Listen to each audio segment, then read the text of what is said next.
This program is presented by Birch Gold Group, the precious metal IRA specialists.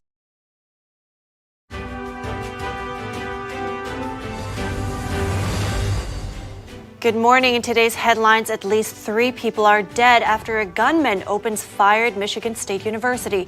Another 5 people were injured in the shooting. 1 person is dead after a U-Haul plows through pedestrians and cyclists in New York City. While the motive is still not known, the suspect's family has spoken out on his condition. The U.S. military says it's recovered priority sensors and other high-tech equipment from the downed Chinese spy balloon.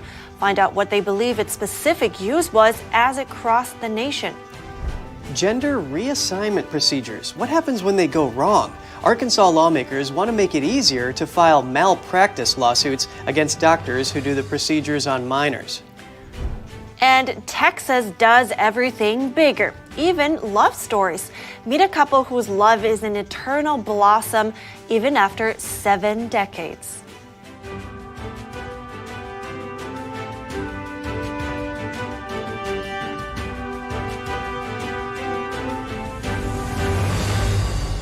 Good morning. Welcome to NTD. I'm Kevin Hogan. Good morning. I'm Evelyn Lee. Today's Tuesday, February 14th. And we have some tragic news to begin with. 3 people have died and 5 are injured following a shooting on the Michigan State campus yesterday. The gunman reportedly died from a self-inflicted gunshot. NTD's Daniel Monahan has more on the story. We are very saddened to report that there has been an incident on the campus of Michigan State University. Authorities in Michigan say shots were fired on the campus in East Lansing Monday evening in multiple locations. The incident started at around 8:30 p.m. local time. We received multiple 911 calls of a shooting inside Berkey Hall. Numerous officers responded. Police say they were on the scene within minutes. And there we did locate several victims of a shooting. A shelter in place was ordered as officers searched for a suspect. About an hour later, campus police reported another shooting at the Michigan State University Union building. Police and emergency responders acted quickly. We tended to the victims at both of those scenes.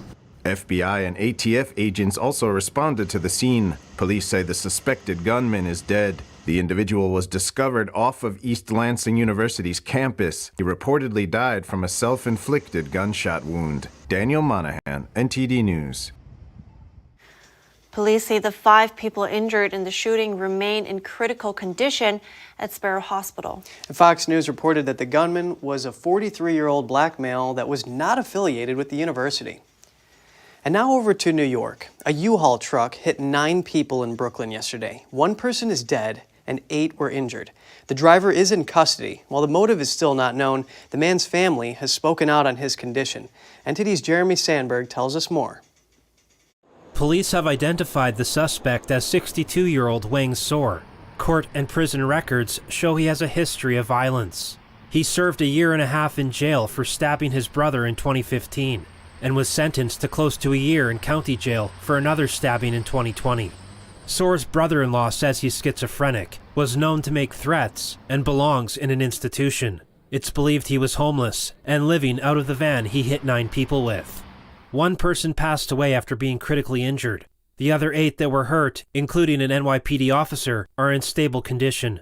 The city's police commissioner called it a violent rampage. Sor allegedly shouted, "Shoot me, I'm not stopping," at police when they tried to pull him over, and told officers he wanted to die when they took him into custody. I can't believe it. This is my neighborhood. These are my friends. And I just think the world is going crazy. Just crazy. The U-Haul was cornered by Highway Patrol after a half-hour chase that covered 4 miles. I personally think that they should be putting, again, video cameras up and down Fifth Avenue, because this is at least the 4th accident that I've seen here on the crossroad. The suspect has not yet been charged. The incident happened the same day. A federal jury began hearing testimony to help them decide if they should impose the death penalty on a terrorist that killed 8 people in 2017 with a truck by intentionally driving down a New York City bike path. Police say there's no evidence that suggests a connection. Jeremy Sandberg, NTD News. The U.S. military has recovered key electronics from the downed Chinese spy balloon. U.S. Northern Command says that includes priority sensors and other components. A senior State Department official says the balloon had high-tech equipment on it and multiple antennas. He says the device was clearly for intelligence surveillance and likely capable of collecting and geolocating communications. China on Monday claimed that 10 U.S. high-altitude balloons have flown into its territory throughout the past year without permission. U.S. officials refute the claim. Diplomats from the U.S., Japan, and South Korea met for talks in Washington yesterday. It's the group's first trilateral dialogue of 2023 and the fifth during the Biden administration. All three diplomats expressed concerns over the humanitarian disaster in Turkey and Syria after last week's earthquake. They also highlighted security concerns about North Korea's nuclear weapons program, the war in Ukraine, and tensions with China. U.S. Deputy Secretary of State Wendy Sherman pushed back on Beijing's claims of the U.S. flying surveillance balloons over China and asserted the three countries will counter China's actions in the South and East China Seas. There are no U.S. government balloons over the People's Republic of China. None. Zero. Period. We will continue to counter the PRC's destabilizing activities in the South and East China Seas. We will keep working for maintaining peace and stability in the Taiwan Strait. Sherman says the trilateral relationship remains strong and is only becoming stronger. Back to the U.S. now. The U.S. Arkansas lawmakers are addressing gender reassignment procedures for minors. They want to make it easier to file malpractice lawsuits against doctors who provide them. NTD's Daniel Monahan has more on their proposal. A state Senate panel endorsed the legislation on Monday. The law would allow someone who received gender reassignment procedures as a minor to file malpractice lawsuits against their doctor for up to 30 years after they turn 18. State Senator Gary Stubblefield discusses the thought process behind the law. The idea that teenagers, let alone little children, are capable of making such life-altering decisions is not only brand new, but it's absurd. Under current Arkansas law, medical malpractice claims can be filed within 2 years of an injury. The proposal is also being considered in other states as part of broader bans on such procedures for children. Dozens of bills in GOP state houses have targeted the procedures this year. They feel life-altering decisions with irreversible consequences are better left to adults. Pharmacist Gwendolyn Herzig disagrees. I have hundreds of patients currently on hormone replacement therapy that identify as being in the transgender community. Herzig says bills like SB 199 are designed to hinder, not help the people of Arkansas. Aaron Jenin discusses the gender reassignment procedures of his child. It was a process that, we did not take lightly. It's just like any other medical procedure that has risks and side effects. A federal judge who blocked Arkansas's ban on gender reassignment procedures for minors is considering whether to strike down the law as unconstitutional. Daniel Monahan, NTD News. The price of eggs has soared to historic highs in the U.S. With wholesale prices recently coming down, many consumers are wondering when it will translate into savings at the grocery store. Some farmers say the troubles are far from over. Here's the story. Farmers across the nation have watched prices for their products skyrocket over the last few months. Frank Hilliker, an egg rancher in California, says many farmers are still experiencing high production costs due to inflation. So our feed prices are pretty much doubled. Our packaging has gone up 25 to 40%. Fuel's gone up. Labor's gone up. And any of the parts that we buy, any spare parts we need, all that sort of stuff, everything's gone up. So it's been really difficult. But as long as we can have the egg price high enough to help pay for the all that stuff, then we're good. He says consumers should begin to see a decline in egg prices this month, as supply will steady out at the grocery stores. We're in a lot better position. A lot of the farms that had the avian influenza, where they had to depopulate, have been repopulated, and birds are starting to lay eggs, which was great. We're seeing less and less of a shortage in San Diego. In December, the price of eggs was up 138% from a year before. The U.S. Department of Agriculture, or USDA, says the reason for the high prices was due to a record outbreak of avian flu. But a farm group says the nation's antitrust regulator should also be examining top egg companies for signs of price gouging. I go without if I can't afford it. I mean, I'm not going to... $17 for a dozen eggs, that's ridiculous. I am not going to spend money on something that I know for a fact is just gouging, and that's what I feel they're doing. Hilliker says a bird flu outbreak is not only a local issue, but a global problem. He hopes it can be contained soon. These epidemics happen. It's a worldwide deal, and you try to isolate it as best as possible. A farm that has 2 million birds could break tomorrow, and all of a sudden we'll be in the next, we'll be right back where we are.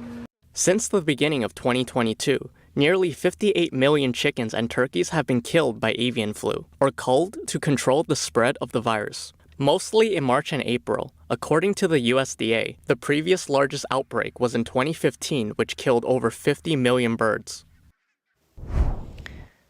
Shen Yun Performing Arts is giving more than just a visual feast to the people around the world. It gives you hope.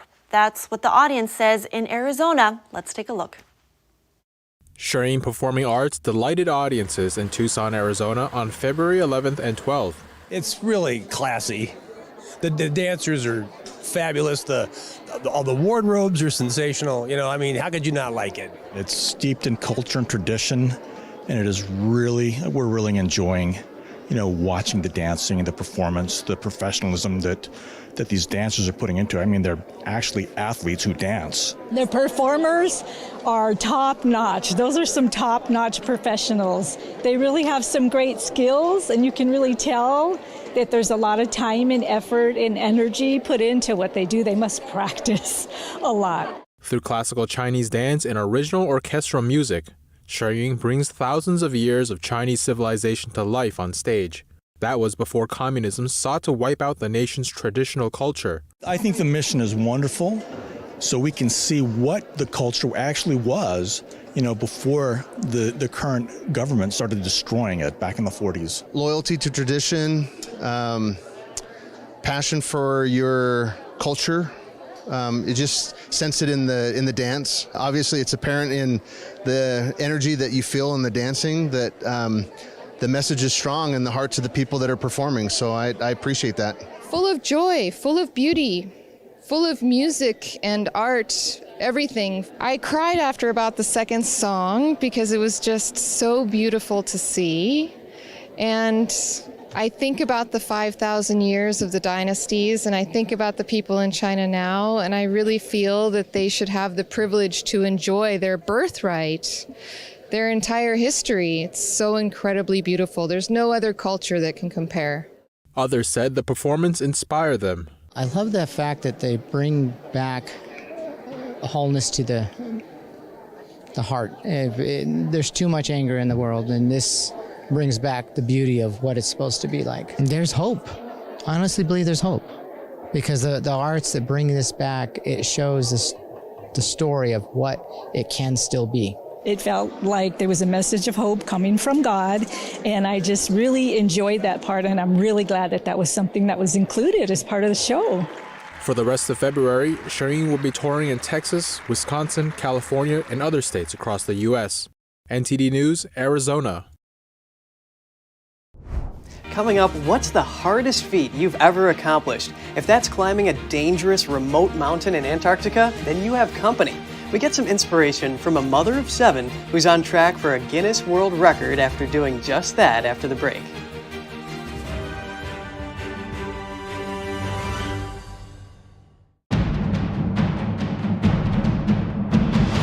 A performance that truly matters for each and every one of us.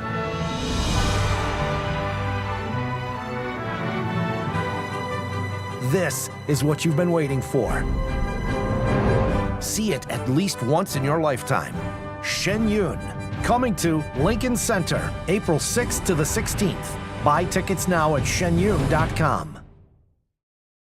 This is Stephen K. Bannon. I urge you to protect your savings from inflation by diversifying into a physical gold IRA from Birch Gold Group. Simply text the word NTD to 989898 and you'll get a free info kit on gold IRAs explaining everything.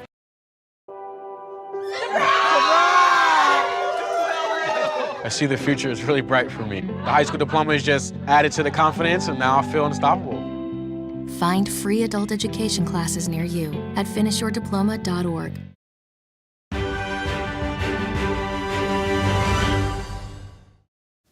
Welcome back. 7 kids, 6 demanding mountains, and 1 near fatal car crash. We hear this story from the CEO of a financial planning firm who's on track to hold a Guinness World Record.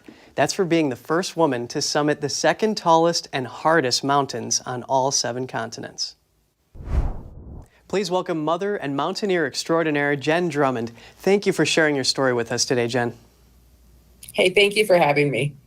You survived what should have been a fatal car crash in 2018, and then you went on to accomplish incredible feats in mountain climbing like summiting Mount Everest and being on track to be the first woman to climb the 7-second summits.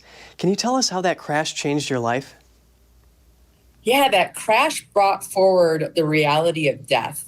And I realized that I have no choice when I leave this world, but I sure have a choice in how I show up each day. So it made me very intentional of how I'm living my life because it can end at any moment. Yeah, it's just needing to seize the day. And you mentioned how you went from living on autopilot to being more present and with intention. Can you explain this? Yeah, no, it was every moment that we just let pass by. I realized there's magic in all of them. I got a call from the principal's office after the accident because one of my sons was causing a little bit of ruckus. And I remember just being so grateful to get that call. And the principal's like, and I'm like, listen, I almost died a couple weeks ago. I'm just grateful to be here. I'm sorry my son was trouble. We'll work through it. I promise you everything's good. That is amazing how you're just able to look past the trivial things in life and just have so much gratitude and a zest for life. The 7-second summits, these are the hardest peaks on all 7 continents. You've climbed 6 of them already. They're dangerous. Can you tell us what kind of mindset you need in order to succeed in that kind of endeavor? Yes, you have to be very present and very accepting because the mountain is always in control. And so it makes a move, then you have to make the next move. A few of these mountains I've had to do more than one time because it wasn't safe enough to climb them the first time without having to risk my life. And I promised my children that I would come home. Wow. Yeah, acceptance, yielding to nature. What values from your experiences have you instilled into your 7 children? The pursuit of passion. It's so much about the journey and not the destination. When we get to the top of a mountain, we might be up there for 5 minutes. It's taken a year of training and a lot of setbacks and all the little things to get to that summit, that if you're only there for that top moment, you've missed a whole bunch of the joy. Wow, really being able to just take in this experience. I can imagine what the views are like. Now, Mount Logan in Canada, that's your last climb for the 7-second summits. How are you going to do it, and what's your mental state in the lead up to that challenge? Yes. So Mount Logan is a second attempt for me. So I am ready this time. We had really bad weather last time that pulled us off the mountain prematurely, 2 days from a summit. So I've been training this winter. I have a great team that's motivating each other. Part of this mountain requires skiing. And so I live in Park City, Utah. So I've been skiing with my kids to let them know, like, hey, this is what I'll be doing. This is what it feels like. We have to build snow igloos so our tents don't get destroyed by wind. So the kids have been having fun practicing snow igloo building here as well. Wow, there's just so much preparation that goes into that. What advice do you have for mountain climbers or anyone attempting something that's difficult? I think the more people that you can include in your goal, the better, because they just keep you on track, they keep you accountable, and they remind you of your why. And that's been a huge win for all of us and all of our pursuits here at our house. Having a strong team is really important. What was the hardest mountain you've climbed? And specifically, what was the hardest part of that mountain? I would say Tyree in Antarctica was the hardest. I was the second female to summit that. It's been summited by less than 30 people. So you just don't have the knowledge of the mountain. You don't have support from Sherpa or other staff to set the mountain up. It's all required of the team that's there at the time. And you're so remote that if something goes wrong, we are an hour away from an airplane that has to have clearance to be able to land. And what was the hardest part of that mountain? There's no set ropes. So you're tied up to the person that you're climbing with. So if either one of you make a mistake, you're both going to slide off the mountain. So you're very intentional about each step that you take and making sure that you're safe for you and you're safe for your partner. Wow, such great insights from you. Mother and Mountaineer extraordinaire Jen Drummond, it was really great hearing from you. Thank you for having me. Coming up, till death do us part. But what if one's love is too strong for death? Meet a pair of lovebirds in their 90s whose passion still endures after 7 decades.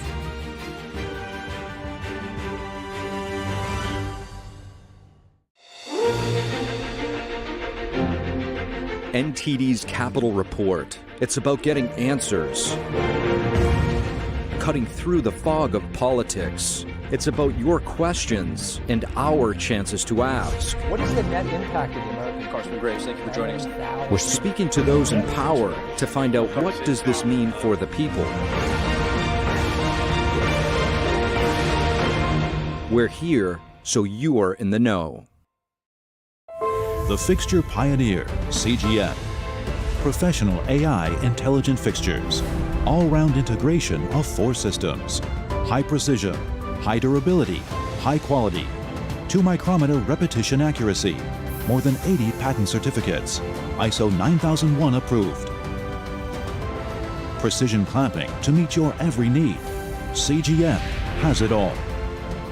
Pride of Taiwan, CGM.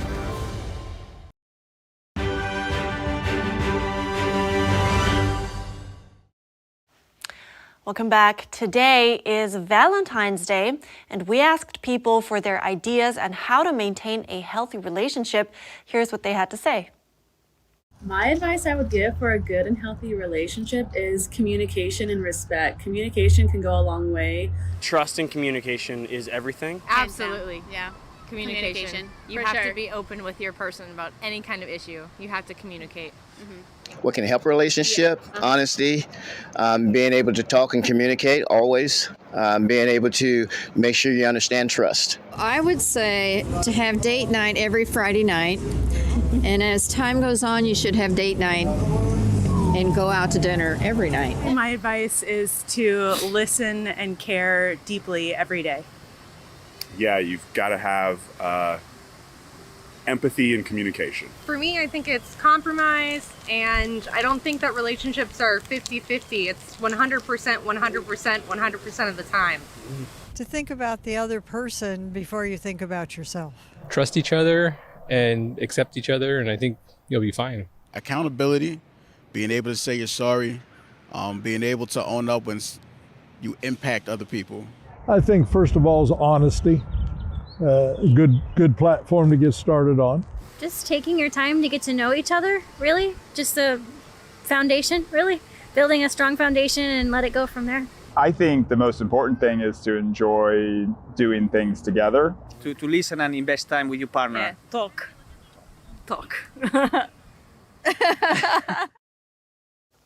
To celebrate Valentine's Day, we revisit the Texan couple who is still in love after 72 years of marriage. It's inspiring others to build lifelong relationships. Oh, people they want a love like theirs, to have a love that's lasted for so long. The couple's granddaughter, Jay Lee, shared a video of some adorable moments between the two. It went viral. Before the video was taken, her grandmother was on pain medication from a broken pelvic bone, and she was having an anxiety attack. The thing that calmed her was sitting in her husband's lap that day.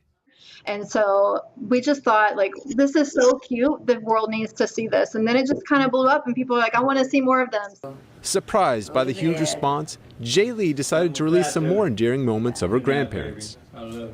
The loving devotion of husband and wife had a heartwarming effect on one commenter. He said watching them made him just know that he wanted to finally commit and propose to his girlfriend. Kenneth first met Faye back in 1949. Having left her home in Fred, Texas to study nursing in Beaumont, Faye rented a room in Kenneth's family home. It was love at first sight for both of them. Married in 1950, they then started a family. Kenneth became a fitter welder and Faye a registered nurse. Despite working hard, they always made time to enjoy life. They had a very good balance of all the things and, checking all the boxes, making sure that they're happy as a couple, but also their children are happy and traveling. Their love for life and resolve to stay together through thick and thin hasn't faded away. They claim that the secret to their long-lasting, happy marriage is respecting one another, having a lot of love in your family, and doing things together. They always did put God first, and that's a huge thing for our family as well. Never giving up and working through. Communication is key. Laughing is a big part of their marriage. They've reminded people true love exists and are an inspiration to their family. They've always just been our best role models. Their house was always full of love. The public has commented on their videos and how they wish modern love could be more like this. Well, I think people just seem to give up too quickly these days. And you don't see a lot of people talking about God, I guess, as much as you used to. And plus, they're so old school. Morals are way different than people these days. So I think it's I don't know. I would see young people comment on their videos and be like, well, the boys these days are nothing like the men in those days. So I guess that's a struggle for people, is just the generations are just night and day from what they used to be. And so I think that's the hardest thing that people probably struggle with, is that there's not a lot of decency, I guess, like there was then. For Kenneth and Faye, who share 4 children, an adopted niece, 10 grandkids, and 22 great-grandkids, life is slowing down in their 90s. They are in a nursing home, which leads Jaylee to reflect. I think that paying attention to your grandparents and making sure that they feel loved and not forgotten, that's just so important. People don't. Life gets busy. I understand that. It's just important to continue keeping them close and making them feel important and being around them, learning from them.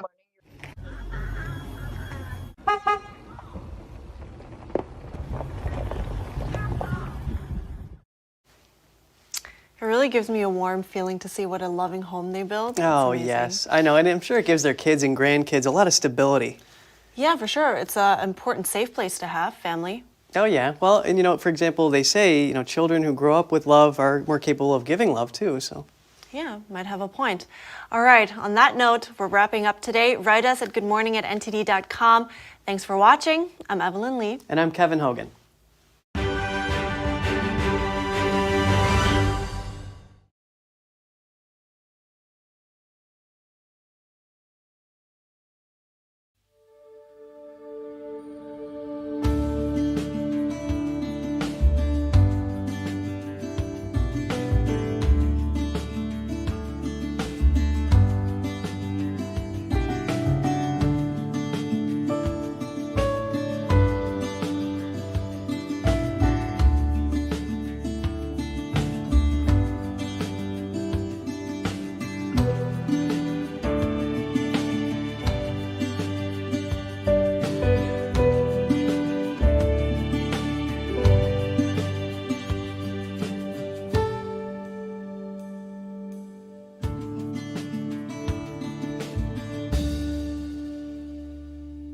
Thanks for watching us on YouTube. Did you know YouTube only keeps selective videos on its platform? So if you want to make sure you get the full picture, just subscribe to our newsletter.